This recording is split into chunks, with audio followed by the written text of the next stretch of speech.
뉴스 시작합니다. 저는 동정민입니다. 김문수 국민의힘 대선 후보 선출 이틀 만에 당 공식 후보와 당 지도부가 충돌 양상을 보이고 있습니다.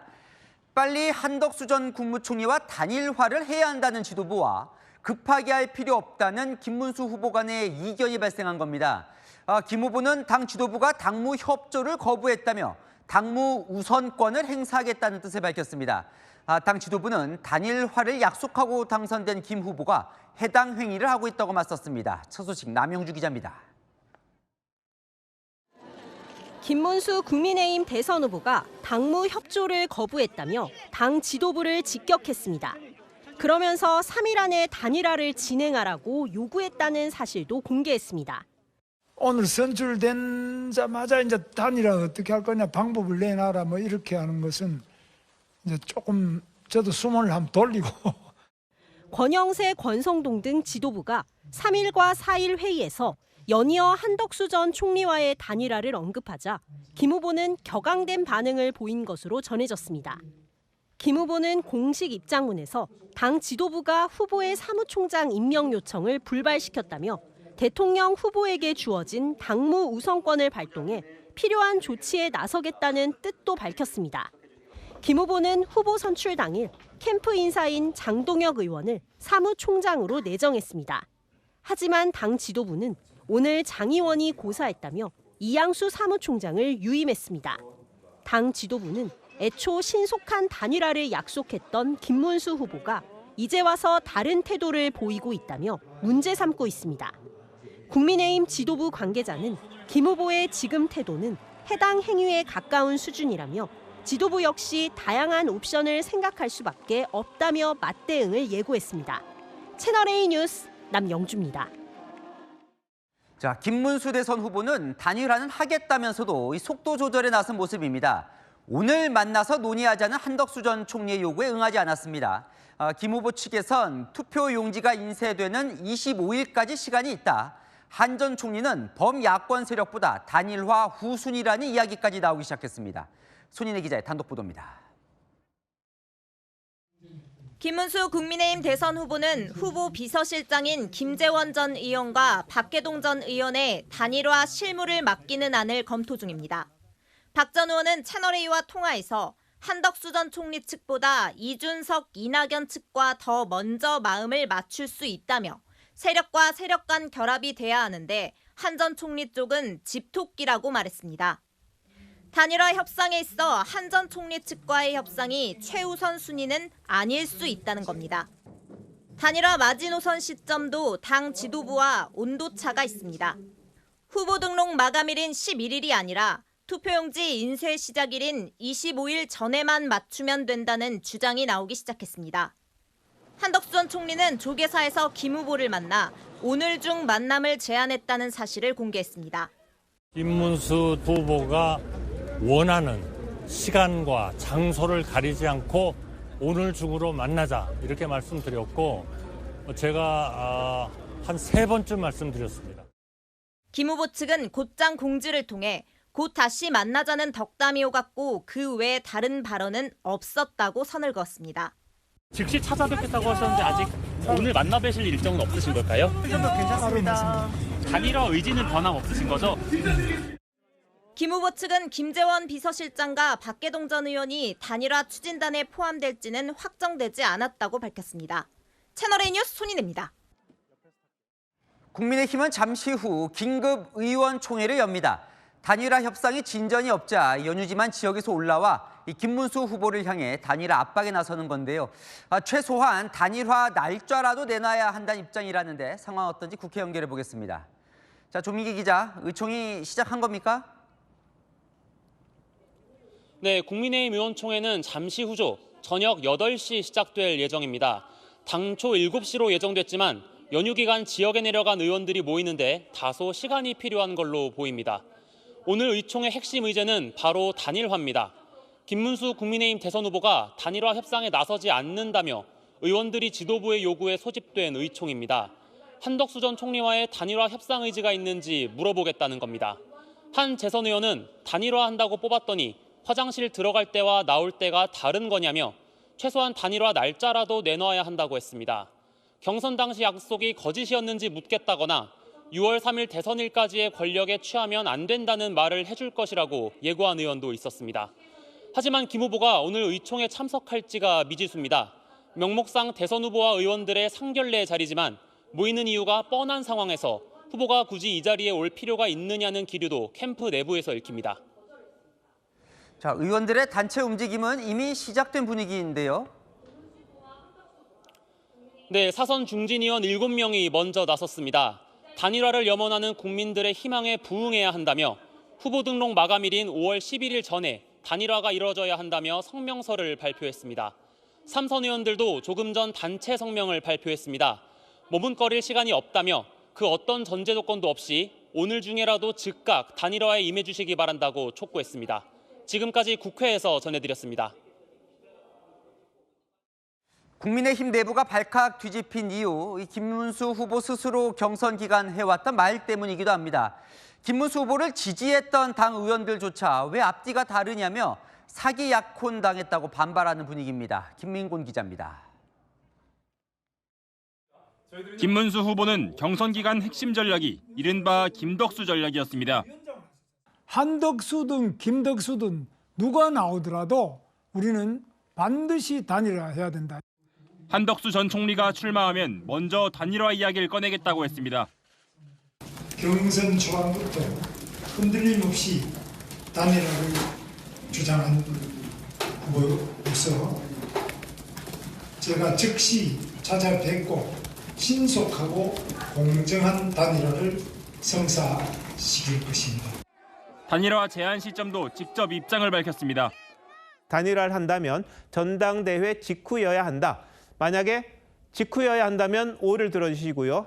한덕수 후보가 무소속으로 출마한다면 반드시 단일화를 하고 당 의원들부터 김 후보가 달라졌다며 들끓는 이유입니다. 의원 단체 대화방에는 김 후보 지지 선언을 했던 의원조차 사심으로 딴짓하면 결단하겠다라는 글을 올렸고 의원들도 사리사욕을 없애자 죽느냐 사느냐의 순간이라는 글로 동조했습니다. 김 후보 캠프 정책총괄본부장을 지낸 박수영 의원도 빨리 단일화를 해야 한다는 글을 올렸고 이제 와서 만남조차 주저하는 이유를 모르겠다는 당 중진 반응도 나왔습니다. 한 전 총리 측도 약혼은 했는데 결혼을 안 해주는 것이라며 일종의 사기 약혼이라고 불편한 기색을 보였습니다. 김 후보 캠프에 있던 한 의원은 단일화할 후보는 김 후보뿐이라고 경선 내내 설득하고 다녔는데 주변 물낯이 없다고 했습니다. 반면 압박이 능사가 아니다는 반응도 있었습니다. 채널A 뉴스 김민곤입니다. 한덕수 전 총리 측은 국민의힘이 원하는 방식을 다 수용하겠다며 단일화 의지를 보이고 있습니다. 한 전 총리는 김문수 후보와의 만남에 대비해 오늘 오후 일정을 비워놨고 협상팀 구성도 마쳤습니다. 백승현 기자의 단독 보도입니다. 단일화를 둘러싼 국민의힘 분열 조짐에 한덕수 전 국무총리는 어떤 어려움이 있더라도 힘을 합쳐야 한다고 강조했습니다. 저는 그렇게 걱정하지 않습니다. 우리 정치인들이 정말 우리 국가와 국민을 생각한다면 어떠한 어려움이 있더라도 힘을 합쳐야 된다 이렇게 생각합니다. 한 전 총리 측은 내부적으로 단일화 협상 대표단 구성을 마쳤습니다. 손영택 전 국무총리 비서실장과 김석호 서울대 사회학과 교수가 협상 전권을 위임받았습니다. 손 전 실장은 한 전 총리 복심이고 여론조사 전문가인 김 교수는 단일화 과정에서 룰 협상을 맡을 것으로 전해집니다. 한 전 총리 측은 김문수 후보 만남에 대비해 오후 일정을 비워둔 채 정책 점검을 했다며 김 후보만 응하면 단일화 협상팀은 즉시 가동된다고 말했습니다. 한 전 총리 측은 단일화 방식은 모두 열려 있다는 입장입니다. 김문수 후보와의 그러한 그 단일화 대화에 저는 아무런 조건이 없습니다. 무조건 다 받아들일 것입니다. 한 전 총리는 내일 이낙연 전 국무총리와 오찬을 갖습니다. 개헌 빅텐트를 목표로 첫 발을 뗄지 주목됩니다. 캠프 관계자는 이 전 총리에게 2차례 회동을 제안했으나 성사되지 못하다가 이 전 총리가 먼저 연락을 취해와 내일 만남이 이뤄지게 됐다고 설명했습니다. 채널A 뉴스 백승현입니다. 안 기자, 정치부 홍지은 기자 나왔습니다.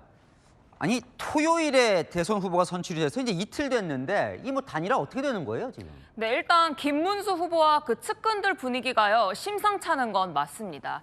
일단 말의 톤이 확실히 달라졌습니다.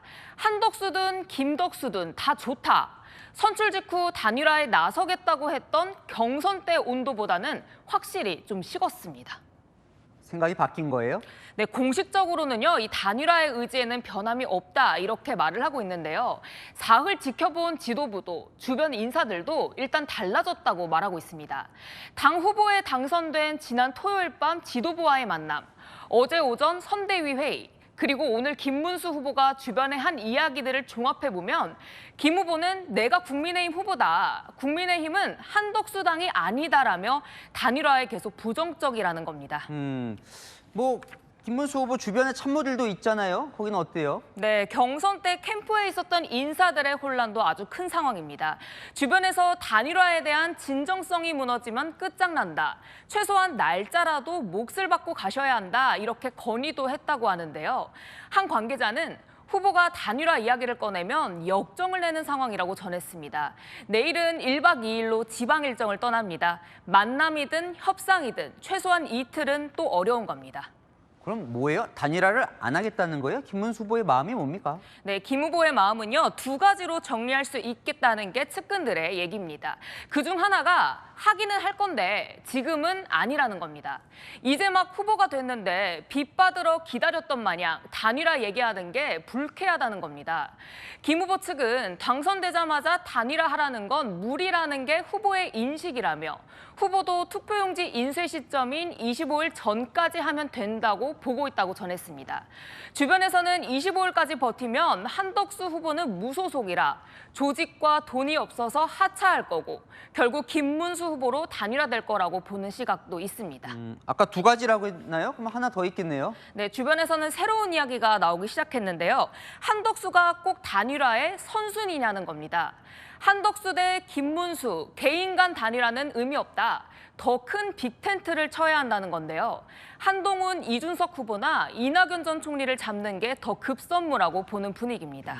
이게 좀 궁금한데 지금 그래서 김문수 후보 주변에는 누가 있는 겁니까? 네, 주로 캠프에서 단일화를 주장해온 박수영 의원이나 장동혁 의원은요, 이제 좀 난감해하는 분위기고요. 김 후보 복심인 김재원 비서실장과 차명진 전 의원, 박계동 전 의원 등 원외 인사들의 발언이 세지고 있습니다. 오늘부터는요, 투표용지에 한덕수 이름 찍힐 일 없다, 이런 공개 발언까지 나왔고요.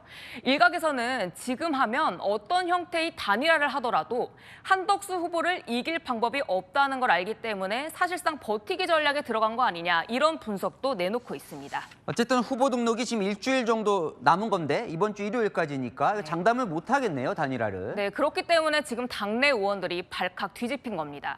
권영세 권성동 당 지도부는 후보의 반발에도 단일화를 판을 짜던 이양수 사무총장을 유임시켰고요. 보신 것처럼 의원들은 긴급 의총과 선수별 모임으로 전방위적 김문수 고립 작전을 펼치고 있습니다. 이번 주말을 넘겨 후보 등록이 넘어가면 한덕수 전 총리는 단일화가 되어도 기호 2번이 불가한 상황이 됩니다. 지금 보면 그러니까 국민의힘 당 지도부와 후보가 지금 정면 충돌하는 그런 양상이에요.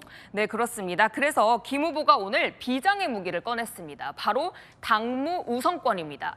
대선 후보가 당무에 모든 우선권이 있으니 앞으로 단일화든 당 인사든 후보가 하겠다는 겁니다. 반면 권영세 권성동 지도부는 당 최고 의결기구는 현재 비대위라며 오히려 단일화를 거부하는 김 후보를 해당 행위로 보는 분위기입니다. 이양수 사무총장은 당원 당규 위에 군림하려는 움직임을 즉각 중단해야 한다며 공개적으로 문제 삼았고요. 후보 측은 군림이라는 표현을 납득할 수 없다며 바로 들이박았습니다. 보고 있으면 뭐 하는 건가 싶기도 합니다. 네, 그래서 국민의힘 의원들은요, 하나같이 이런 볼썽사나운 모습에 국민들이 실망할 거라며 아주 걱정하고 있습니다. 당 지도부는 하루 이틀 사이에 어떻게든 단일화 협상에 후보를 앉혀야 한다고 생각하고 있습니다. 당 일각에서는 이렇게까지 가면 탈당할 수밖에 없다는 엄포까지 나오는 상황입니다. 하지만 후보가 버틸 경우 강제하기도 쉽지 않은 상황이겠죠. 오늘 밤과 내일이 국민의힘의 중요한 기로에 놓였다고 볼 수 있겠습니다. 네, 잘 들었습니다. 아는 기자, 홍지은 기자였습니다. 대선 지지율이 요동치고 있습니다. 국민의힘과 더불어민주당 지지율이 오차범위 내 박빙으로 붙었습니다. 특히 수도권과 충청, 중도 민심이 흔들렸습니다. 무슨 이유인지 이서영 기자가 전해드립니다. 더불어민주당과 국민의힘 지지도가 0.5%포인트 오차범위 내로 좁혀졌습니다. 리얼미터가 오늘 발표한 정당 지지도 조사에 따르면 민주당은 지난주보다 4.7%포인트 떨어졌고 반면 국민의힘은 7%포인트가 올랐습니다. 특히 수도권과 충청, 중도층 여론이 흔들렸습니다. 서울과 인천, 경기에서 민주당은 일주일 새 8%포인트 넘게 하락했고 국민의힘은 10%포인트 이상 올랐습니다. 대전, 세종, 충청에서 민주당은 13.6%포인트 급락했고 국민의힘은 15.2%포인트 올랐습니다. 중도층에서 민주당은 4.2%포인트 빠졌고 국민의힘은 7.7%포인트 상승했습니다. 해당 여론조사는 4월 30일부터 5월 2일까지 사흘간 실시됐습니다. 리얼미터는 지난 1일 이재명 민주당 후보 사건과 관련해 유죄 취지로 파기환송한 대법원 판결을 지지율 변화의 원인으로 꼽았습니다. 사흘 전 한덕수 전 국무총리의 출마 선언과 국민의힘 대선 경선 컨벤션 효과도 보수층 결집 요인으로 꼽았습니다. 민주당은 국민의힘 지지자들이 과표집됐다고 분석했습니다. 국민의힘 대선 후보 결선 투표가 있었기 때문에 그 영향 정도는 이렇게 걷어내고 분석을 하는 것이 바른 분석이 아닌가 생각합니다. 차기 대선 집권 세력 선호도는 야권의 정권 교체가 51.5%, 범여권의 정권 연장이 42.8%로 나타났습니다. 지난주 대비 격차는 19.1%포인트에서 8.7%포인트로 줄었습니다. 채널A 뉴스 이서영입니다. 네, 그렇다면 이제 관심은 이재명 민주당 후보와 맞붙을 보수 단일 후보가 누가 될지입니다. 한덕수 전 국무총리와 김문수 국민의힘 후보 중 현재 여론은 누가 더 경쟁력 있다고 보고 있을까요? 강보인 기자가 전합니다. 김문수 국민의힘 후보와 한덕수 전 국무총리가 보수 단일화를 한다면 누가 최종 후보로 나서는 것이 가장 좋은지 물어봤습니다. 한 전 총리가 30%를 얻어 김 후보를 오차범위 밖에서 앞섰습니다. 없음과 잘 모르겠다는 응답은 48.2%였습니다. 국민의힘 지지층과 무당층만 놓고 봤을 때는 한 전 총리와 김 후보가 각각 49.7%, 24.2%를 기록해 그 격차가 더 벌어졌습니다. 한덕수 후보 측에서 계속 얘기하는 통상, 외교, 무역, 관세 이게 중요합니다. 국익이 중요합니다. 그거 제가 제일 잘할 수 있어요. 이렇게 생각하는 분들도 더 많이 계시는 것 같아요. 다만 유보적 응답이 높았던 만큼 향후 단일화 논의 과정에서 판도가 바뀔 수 있다는 관측도 나옵니다. 보수 단일 후보와 이재명 민주당 후보, 이준석 개혁신당 후보의 3자 가상 대결에서도 한 전 총리가 더 경쟁력을 보였습니다. 김문수 후보가 포함된 3자 가상 대결에서 이재명 후보는 46.6% 지지를 얻어 김 후보를 18.8%포인트 앞섰습니다. 직전 조사와 비교해 이재명 후보는 4.3%포인트 내렸고 김 후보는 4.5%포인트 올랐습니다. 한 전 총리를 포함한 또 다른 3자 대결에서도 이재명 후보의 우세는 유지됐지만 1위와 2위의 격차는 줄어들었습니다. 한 전 총리가 여론조사에서 우위를 보인 가운데 단일화 방식을 놓고 양측의 삿바 싸움이 본격화될 전망입니다.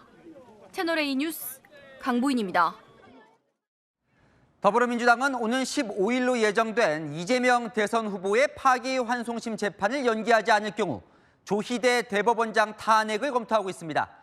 원내 지도부 핵심 관계자는 대법원장뿐 아니라 대법관 10명의 탄핵안을 준비해야 할 것 같다고 말하기도 했습니다. 박지한 기자의 단독 보도입니다. 어제 열린 더불어민주당 의원총회에선 조희대 대법원장 탄핵 소추안을 미리 써놔야 하는 것 아니냐는 의견이 다수 나온 것으로 취재됐습니다. 친명계 한 의원은 최상목 전 경제부총리 탄핵안도 사전에 발의를 해놔서 제때 처리할 수 있었다며 조 대법원장을 포함 대법관 10명에 대한 탄핵안을 미리 써놔야 한다고 말했습니다. 온건파로 분류되는 친명계 중진 의원도 사법부에서 비상식적으로 하면 우리도 비상식적으로 대응할 수밖에 없다며 조 대법원장이 치명적 실수를 했다고 지적했습니다. 원내 지도부 핵심 관계자는 조 대법원장은 물론 대법관 10명 탄핵안 준비 필요성에 공감한다고 밝혔습니다. 민주당은 15일로 예정된 이재명 대선 후보의 공직선거법 위반 사건 파기환송심 공판기일 변경을 요구했습니다. 시한은 오는 11일 밤으로 못 박았습니다. 11일 밤까지 기다려보겠다라는 것입니다. 핵심적인 사안들에 대해서는 12일까지 사법부가 답을 내놔야 할 것이다. 조 대법원장 탄핵안을 15일 전에 처리하려면 12일에는 발의해 본회의에 보고해야 하기 때문으로 해석됩니다. 박성준 원내수석 부대표는 대법원장 탄핵 사유로 공정한 재판을 받을 수 있는 권리를 박탈했다는 이유 등을 언급했습니다. 채널A 뉴스 박지한입니다. 만약 조희대 대법원장 탄핵안이 국회를 통과해 직무가 정지될 경우 이어받는 직무대행이 이재명 후보 선거법 사건의 최종 결론을 낸 그 전원 합의체의 재판장을 맡을 가능성이 큽니다.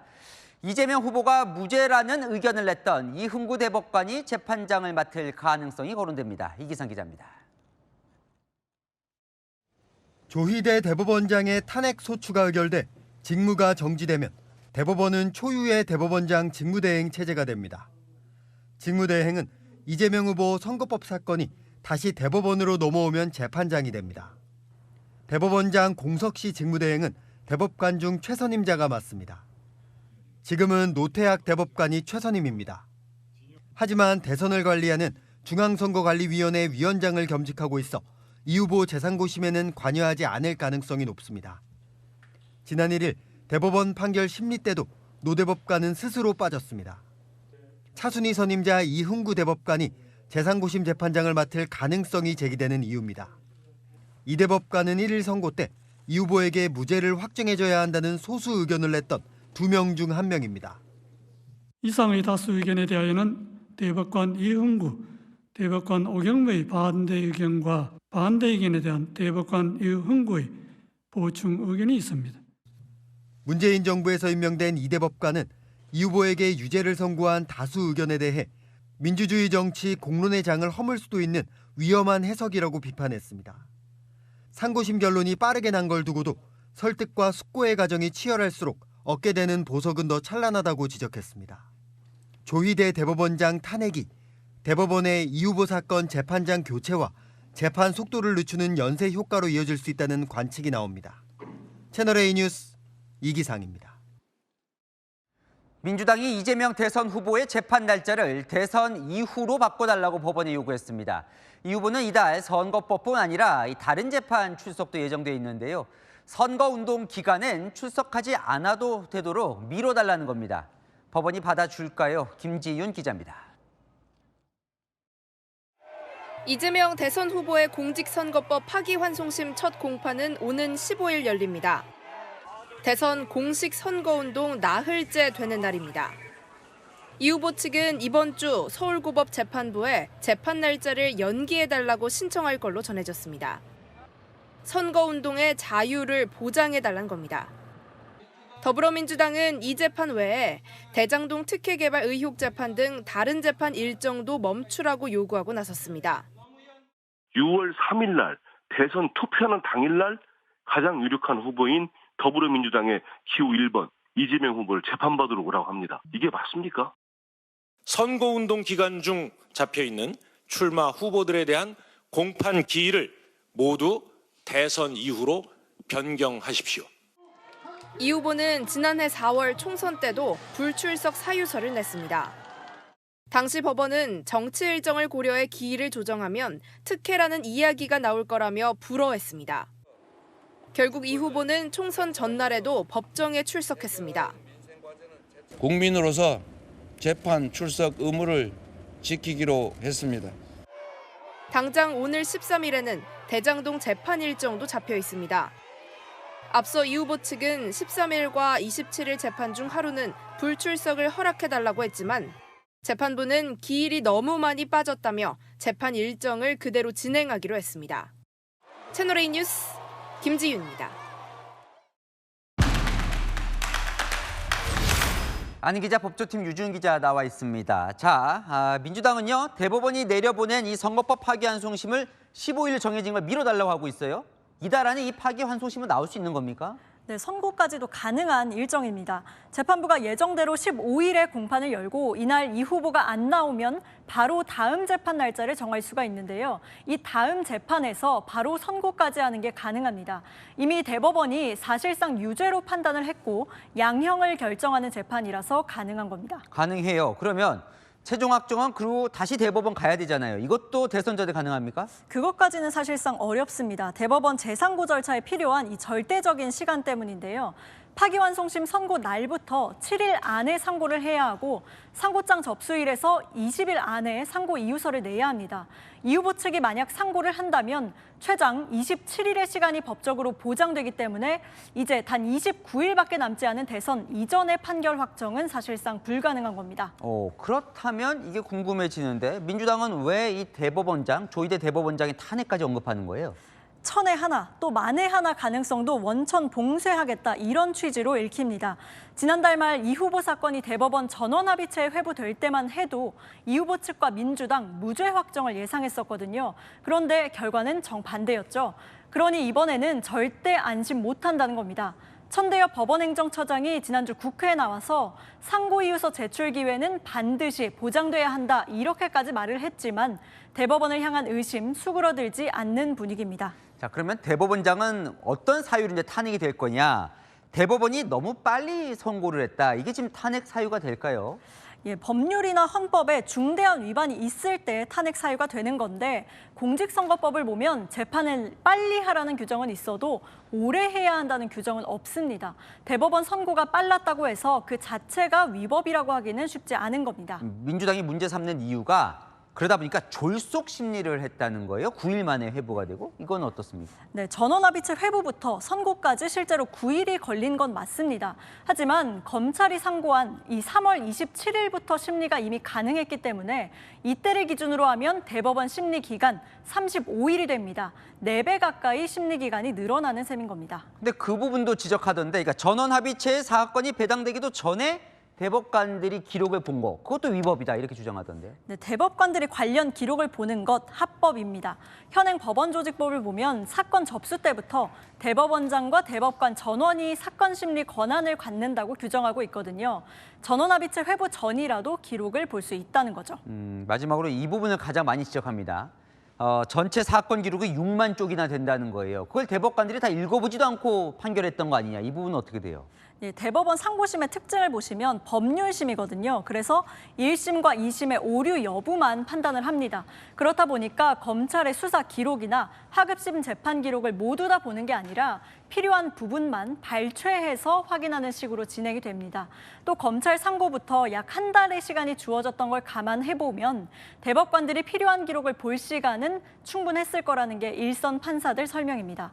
판사 출신인 더불어민주당 박범계 의원도 과거 비슷한 말을 했는데요. 박근혜 전 대통령 탄핵심판 소추위원을 지냈었던 박 의원, 본인이 판사 시절 수십만 쪽도 일주일 만에 봤다 이렇게 설명하기도 했습니다. 네, 잘 들었습니다. 안희 기자, 유준 기자였습니다. 트럼프 미국 대통령의 관세 폭탄이 이번엔 영화 산업을 겨냥했습니다. 외국에서 제작된 영화에 100% 관세를 매기겠다고 선언한 건데요. 한국 영화에 어떤 파장이 미칠지 김재혁 기자가 취재했습니다. 하루가 멀다 하고 관세 장벽을 세우고 있는 트럼프 대통령이 이번엔 영화를 타깃으로 삼았습니다.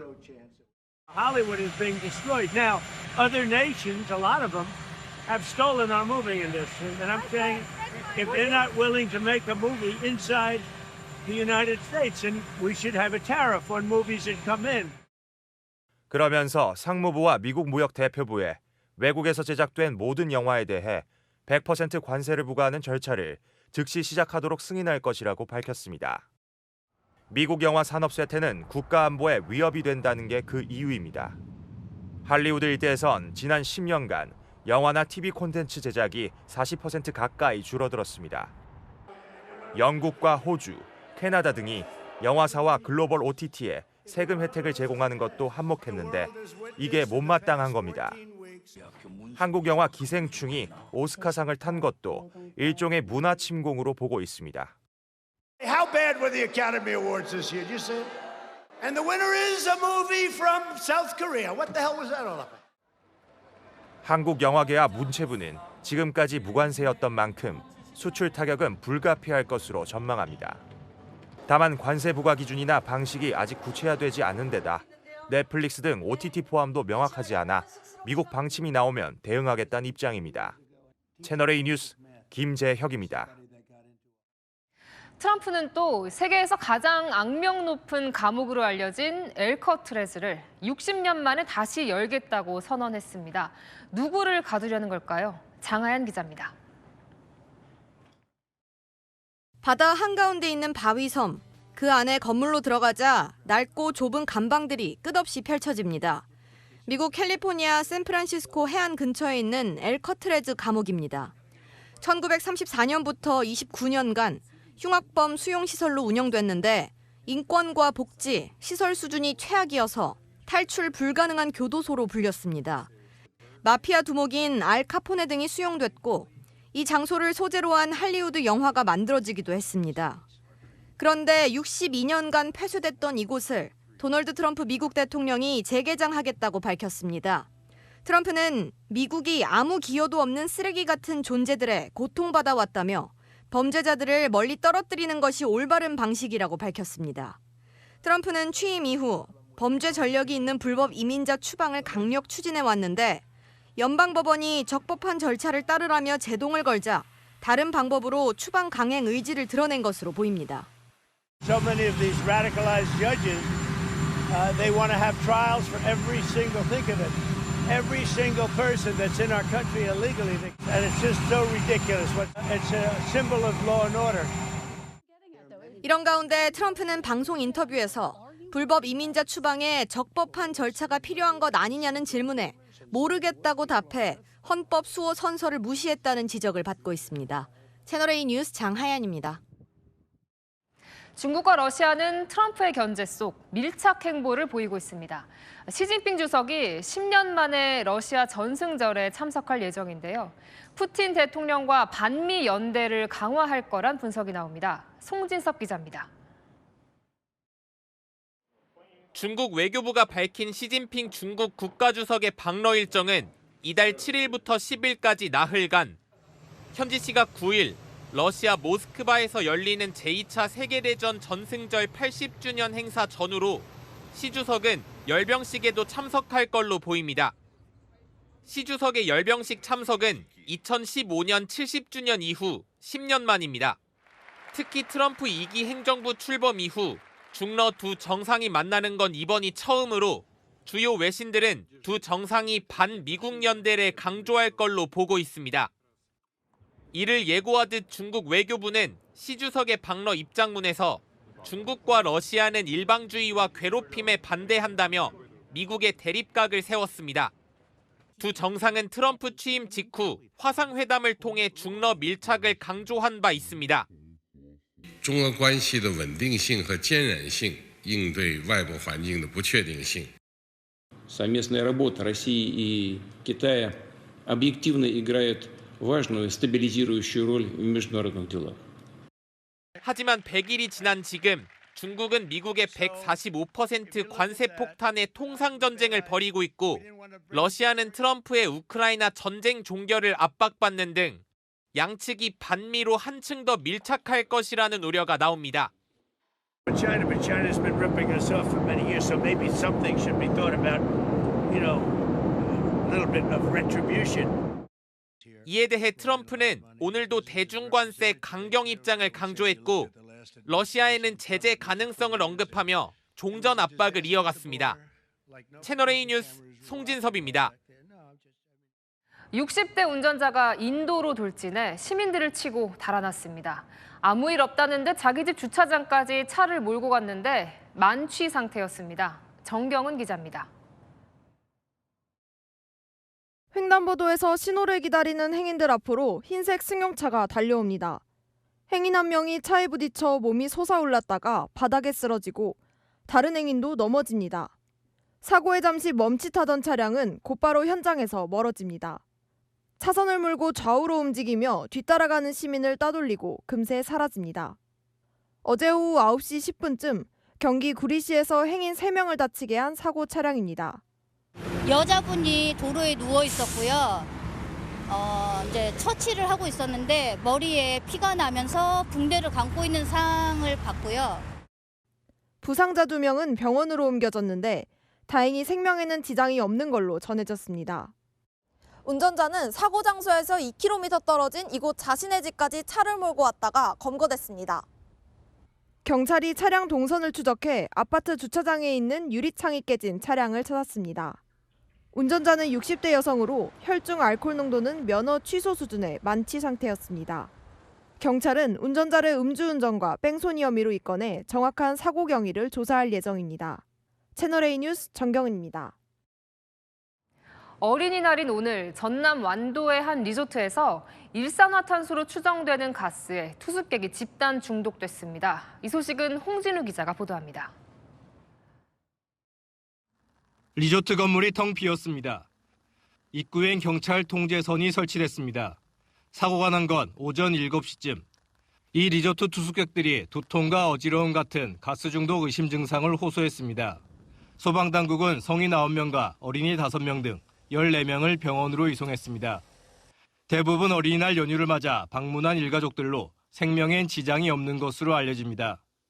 오늘 아침에 다 대표시켰죠. 그렇고 시간이 나고 다리가 운전해서 가신 분들. 리조트엔 당시 69명이 투숙 중이었는데 피해는 주로 보일러실이 있는 4층에 집중됐습니다. 당시 건물 내부의 일산화탄소 농도는 300ppm 이상으로 허용 농도인 50ppm을 크게 웃돌았습니다. 경찰은 보일러실 쪽에서 가스가 샌 것으로 보고 조사하고 있습니다. 가스 누출로 지금 추정을 하고 있는데요. 정확한 경위는 이제 조사해봐야 될 것 같습니다. 무색, 무취, 무미한 기체인 일산화탄소는 독성이 강한 데다 확산 속도가 빠릅니다. 두통과 어지러움, 구토 같은 증상이 나타나며 심할 경우 의식저하로 숨질 수 있는 만큼 주의가 요구됩니다. 채널A 뉴스 홍진우입니다. 연휴에 제주 해변이 검붉게 뒤덮이고 역한 비린내가 진동해 눈살을 찌푸려야 했습니다. 어떻게 된 일인지 허준환 기자가 취재했습니다. 검붉은 물체가 제주도 해안을 점령했습니다. 바닷속에도 검붉은 물체가 한가득입니다. 해조류 일종인 괭생이 모자반입니다. 중국 남부 해안에 있던 거대한 모자반띠가 조류를 타고 흘러들어온 것으로 추정됩니다. 중국어 라벨이 붙은 생수병에 바구니 같은 해양 쓰레기도 엉켜 있습니다. 관광객들은 모자반이 쌓여 있는 곳을 피해 겨우 발을 옮깁니다. 썩어가면서 나는 악취에 눈살을 찌푸립니다. 좋은 거 보러 왔는데 너무 지저분하고 보기 안 좋은 것 같아요. 안 좋은 생각이 드네요. 보기가 좀 불쾌하다고 할 수 있을 것 같아요. 최대 5m까지 자라는 괭생이 모자반은 선박 스크류에 감기는 등 어업에도 피해를 입힙니다. 식용도 안 돼 퇴비로 활용하거나 소각 처리가 고작입니다. 4월에서 5월 요 시기에 특히 우리 그 나라 그 제주도 주변 해역에 많이 밀려오게 되는 거죠. 해상에 있는 쓰레기까지 같이 이제 쓸려가지고. 지난달엔 제주 해변에 미역이 대거 밀려 들어와 수거하는 일도 벌어졌습니다. 수거된 미역은 20톤이 넘습니다. 저수온으로 부쩍 자란 미역이 강풍과 파도에 떠밀려온 걸로 분석됩니다. 채널A 뉴스 허준원입니다. SK텔레콤이 오늘부터 신규 가입을 중단했습니다. 유심 교체에 집중하겠다는 건데 현장에선 여전히 혼란이 이어지고 있습니다. 집단 소송을 준비하는 카페 가입자 수는 7만 명을 넘겼습니다. 여인선 기자입니다.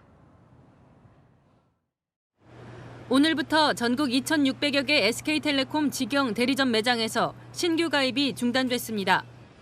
네, 신규 가입 중단됐어요. 아예 아무도 안 오세요? 가입하러? 네, 지금까지는. SK텔레콤 측은 정부의 행정지도에 따라 당분간은 해킹 사태 대응에 집중하겠다고 밝혔습니다. 기존 고객에 대한 업무 처리 및 유심 교체에 집중적으로 업무를 시작할 계획입니다. 해킹 사태 이후 현재까지 유심을 바꾼 고객은 100만 명인데요. 하지만 유심 교체를 기다리고 있는 예약자만 770만 명이나 됩니다.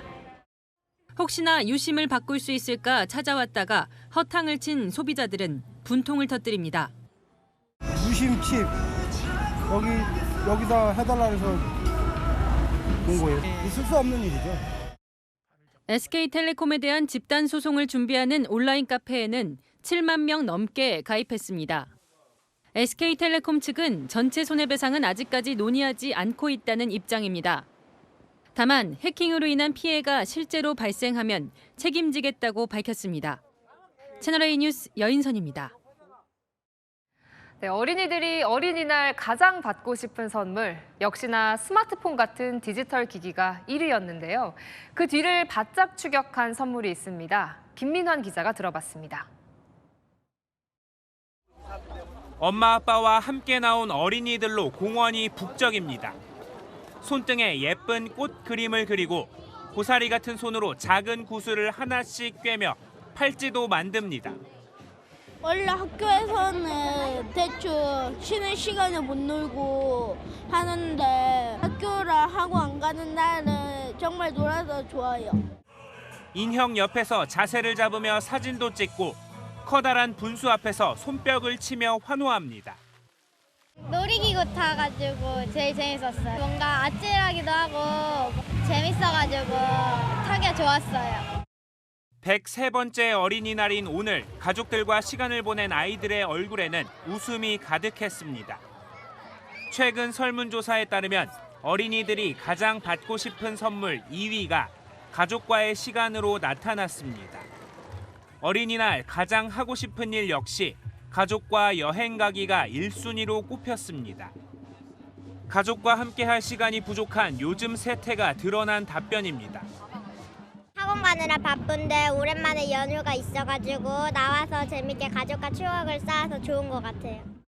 학교와 학원을 오가느라 놀 시간도 없는 아이들. 오늘만큼은 가족들과 맘껏 뛰어놀며 행복한 하루를 보냈습니다. 채널A 뉴스 김민환입니다. 오늘은 부처님 오신 날이기도 하죠. 불교가 엄숙한 이미지를 내려놓고 젊은 세대에 다가가고 있습니다. 배정현 기자가 취재했습니다. 부처님 오신 날을 맞아 이곳 족에 사는 사람들로 북적입니다. 최근 불교는 세대를 가리지 않고 인기를 끌고 있는데요. 재미와 체험을 바탕으로 한 다양한 콘텐츠로 불교는 더 이상 무겁고 낯선 종교가 아니게 됐습니다. 조계종은 지난해부터 AI 스님을 운영 중입니다. 일찍 퇴근하고 싶은데 어떻게 해야 할지 일상생활 속 고민을 말하면 AI 스님이 불교 경전을 바탕으로 상담해줍니다. 스님이 직접 찾아오는 홈 템플 스테이도 인기입니다. 절이 아닌 내 집에서 스님과 함께 절밥을 먹는가 하면 목탁을 치고 명상도 할 수 있습니다. 아이돌 생일을 기념하듯 한 카페에선 부처님의 생일 파티가 열렸습니다. 부처님의 나이인 2649살을 뜻하는 풍선이 달려있고 연꽃 라떼 등 다양한 굿즈를 판매합니다. SNS를 보고 굉장히 좀 호기심도 가고 또 신기하기도 하고. 머리카락 일부를 잘라내는 출가 체험 등 다양한 프로그램도 젊은이들에게 반응이 좋습니다. 시대가 많이 바뀐 만큼 어느 정도 융통성 있게 재밌게 즐기는 것도 좋지 않을까 생각합니다. 세련되고 현대적으로 바뀌는 불교에 대중이 반응하고 있습니다. 채널A 뉴스 배정현입니다. 꿈의 비만약으로 불리는 위고비가 국내에 출시된 지 반년이 지났습니다. 하루 600건 넘게 처방될 정도로 관심이 컸는데 실제 효과는 어땠을까요? 정성원 기자입니다. 비만 치료제 위고비는 국내 판매 약 한 달 반 만에 2만 8천 건 넘게 투여됐습니다. 하루 630건씩 처방된 셈입니다. 한 유명 여행 유튜버가 10kg을 감량한 비결로 위고비를 꼽기도 했습니다. 체중 감량 후기도 속속 나오고 있습니다. 이 큐트를 했는데 성취됐습니다. 확실히 포화가 되는 것 같고 음식 생각이 덜 나고 술만 먹어도 배부릅니다. 해외에서는 체중의 10% 정도를 뺄 수 있다는 평가가 나오지만 국내에서는 최근에서야 효과와 부작용을 평가하기 시작한 단계입니다. 벌써 20% 넘게 빠져서 위고비 최고 용량 가자마자 중단한 환자도 있고요. 한 2, 3kg도 안 빠지는 환자도 있어요. 개인차가 굉장히 심하기 때문에. 운동과 식이요법을 병행해야 하는 점은 여느 비만약과 다르지 않습니다. 체중 감량 효과가 큰 약제들은 식이 먹는 양만 줄이고 운동을 하지 않을 경우에는 근감소를 예방하기가 어렵기 때문에. 먹는 비만 치료제도 곧 등장할 전망입니다. 미국과 덴마크 제약사는 앞다퉈 임상 효과를 발표하고 미국 FDA에 판매 허가를 신청하는 등 내년 출시 가능성을 높이고 있습니다. 채널A 뉴스 정성원입니다. 영츠하이머라는 말 들어보셨나요? 젊은 세대가 겪는 디지털 치매 증상을 이렇게 부른다는데요. 스마트폰에 지나치게 의존하다 보니 치매와 비슷한 증상을 보이는 청년들이 늘고 있습니다. 현장 카메라 홍란 기자가 취재했습니다. 잠에서 깨자마자 휴대전화부터 찾는 대학생 김도윤 씨. 머리를 감을 때도 밥 먹을 때도 휴대전화를 봅니다. 수업 시간 제외하고는 거의 매일 잡고 있다고 볼 수 있겠습니다. 10시간은 넘지 않을까 싶어요. 최근 휴대전화 없이는 과제나 강의실을 기억하지 못하면서 심각성을 느끼기 시작했습니다. 병원 진단을 받아봤습니다. 일단은 기억력 저하나 아니면 가방을 두고 온다든가. 가방이 없다라고 인지하는 데까지는 얼마나 걸려요? 기숙사에서 수업하는 공간까지 도착하고 나서 인지하는 경우가 많았습니다. 먼저 자가 진단지로 점검하는데 외우는 전화번호가 3개 이하, 전날 식사 메뉴가 기억나지 않는다 등 10개 문항 중 4개 이상에 해당되면 디지털 치매를 의심해야 합니다. 이후 뇌파와 인지기능 검사로 뇌 기능을 살펴봅니다. 결과는 스마트폰 중독에 따른 디지털 치매로 나왔습니다. 스마트폰으로 인해서 기억력이 떨어지고 집중력이 더더욱 낮아지는 디지털 치매와도 관련성이 있다고 보입니다. 2년 전부터 비슷한 증상으로 치료를 받고 있는 20대 남성. 이제는 일정을 수첩에 적고 휴대전화 사용 시간도 하루 3시간까지 줄였습니다. 다이어를 쓰고 그다음에 체크리스트 적고 뭐 이렇게 하는 거 지금 계속 하고 계세요. 어때요? 집중 잘 되는데. 이처럼 디지털 치매 우려에 휴대전화를 맡긴 채 시간을 보내는 이른바 디지털 디톡스 공간이 생겨나고 있습니다. 이렇게 입장할 때 휴대폰을 별도 공간에 두는데요. 2시간 동안 디지털 기기를 사용하지 않고 자신만의 시간을 보내는 겁니다. 핸드폰 줄여야겠다. 내가 점점 이렇게 단기 기억이 안 좋아지고 있구나. 디지털 치매를 방치하면 65세 미만 때 발병하는 젊은 치매로 이어질 수 있습니다. 너무 사용 안 하게 되면 사실은 기능이 퇴화가 됩니다. 기억력이 감퇴되고 인지 기능이 이제 지속적으로 쓰지 않으면서 고발성 치매도 이어질 수가 있습니다. 휴대전화를 멀리하는 노력이 필요하다고 전문가들은 조언합니다. 현장 카메라 홍란입니다.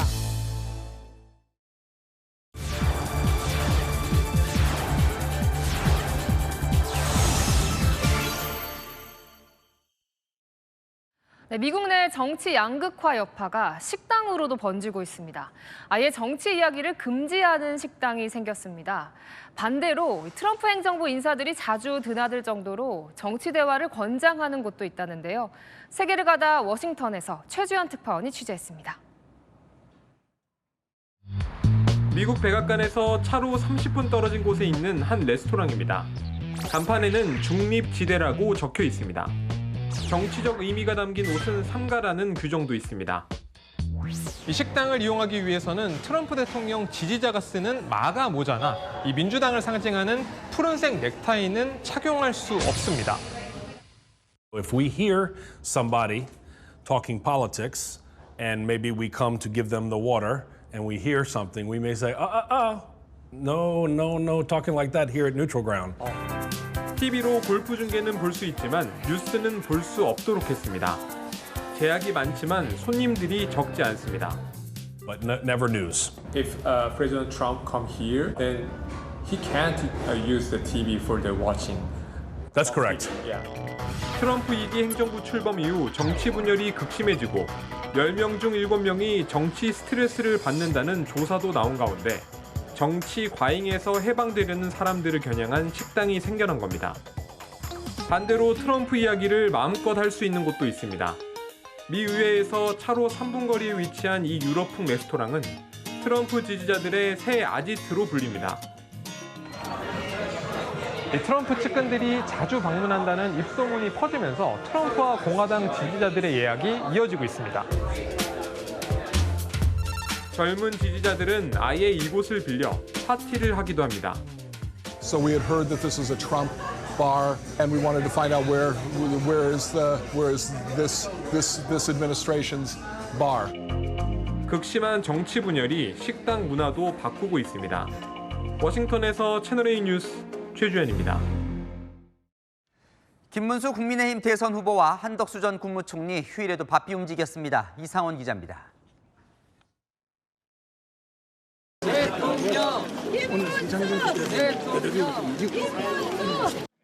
김문수 국민의힘 대선 후보가 어린이날을 맞아 광화문에서 열린 가족동행 축제를 찾았습니다. 김 후보는 어린이들과 레고를 조립하고 그림을 그렸습니다. 아이들을 번쩍 들어올리며 가족 친화적인 모습도 보였습니다. 할아버지하고 같이 만들어 볼까? 오후에는 프로필 촬영 사진을 공개했습니다.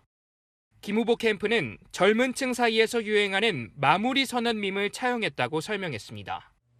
한덕수 전 국무총리는 오후 6시부터 서울 종로구에 있는 한 음식점에서 손학규 전 바른미래당 대표와 만났습니다. 저는 대표님 참 그 말씀을 좋아합니다. 저녁이 있네요. 아니 정말 국민들한테 가장 피부에 와닿는 그런 아주 그런 일 아닌가 이런 생각. 국민의힘에서 이 단일화를 잘 해서 이게 잘 순탄하게 가야 되는 게 뭐 어려움이 많으실 겁니다. 한 전 총리는 개헌, 반명을 고리로 한 빅텐트 행보를 이어갈 전망입니다. 채널A 뉴스 이상원입니다.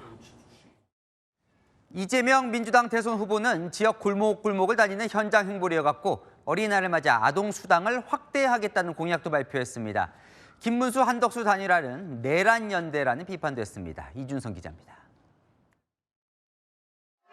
이재명 더불어민주당 대선 후보는 골목골목 경청 투어를 이어갔습니다. 이번 골목골목 투어는 평소 대선 주자들이 잘 찾지 않는 곳을 찾는다는 게 특징인데요. 경기 양평과 여주를 거쳐 이곳 충북 음성군 금화읍에서 시민들을 찾았습니다.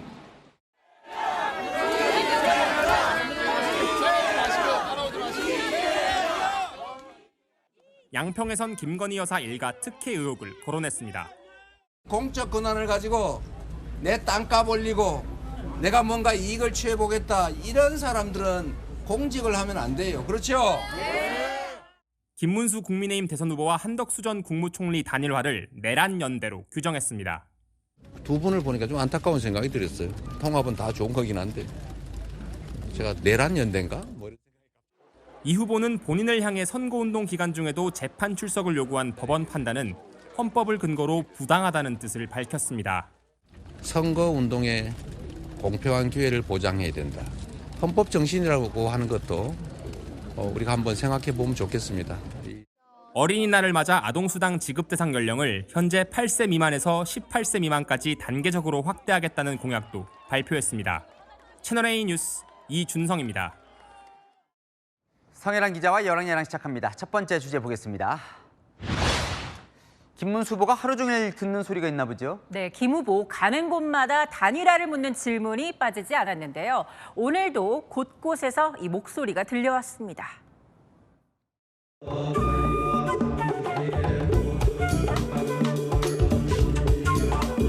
이제는 만나야 할 시간인 것 같다.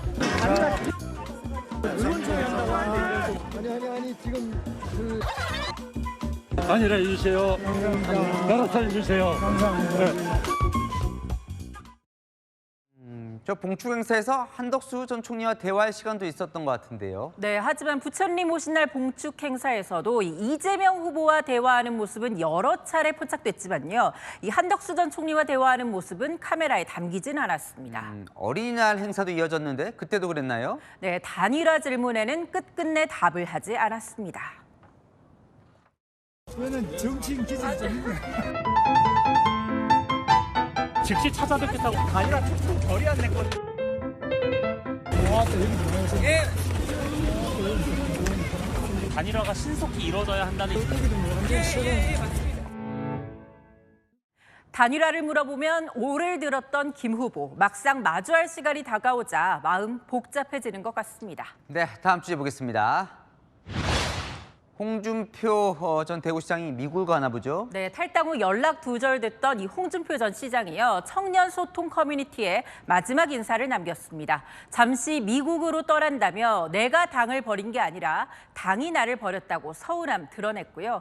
지지자들이 물으면 직접 답해주던 게시판도 닫았습니다. 뭐 미국에 잠깐 다녀오는 것 같은데 그때마다 무슨 공통점이 있었나 보죠? 네, 홍 전 시장이 정치적 실패 이후 미국으로 간 건 이번이 처음은 아닌데요. 미국만 다녀오면 이렇게 변하더라고요.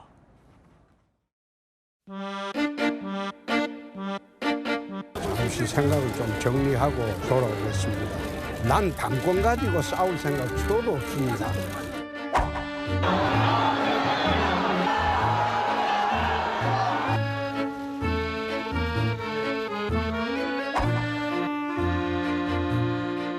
올 연말이나 뭐 내년쯤으로 생각하고 계신지. 그렇지 않습니다.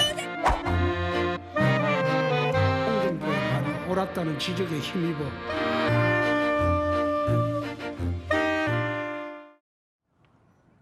홍 전 시장 이번 주 토요일쯤 미국으로 떠난다는데요. 이번에도 미국행이 은퇴가 아닌 와신 상담의 시간일까요? 네, 하나 더 보겠습니다. 자, 민주당 요즘 이 조희대 대법원장을 매일 비판하고 있는데 윤석열 전 대통령과의 관계를 의심한다면서요? 네, 여러 가설을 세우고 있는데요. 이 먼저 조 대법원장이 이재명 후보 사건을 파기환송한 이유, 윤 전 대통령의 친구이기 때문 아니냐고 의심하고 있습니다. 조희대는 누굽니까? 윤석열의 친구 아닙니까? 조희대 대법원장으로 임명받는 그 전후 과정 속에서 이재명 사건이 올라오면 확실하게 정리하겠다라고 하는 제보를 받았어요. 실제로 친구예요. 나이는 3살 차고요. 윤 전 대통령이 서울대 법대 입학할 때 조 대법원장은 졸업했습니다. 그렇기 때문에 한 달이 건너 아는 사이라는 주장도 나왔습니다.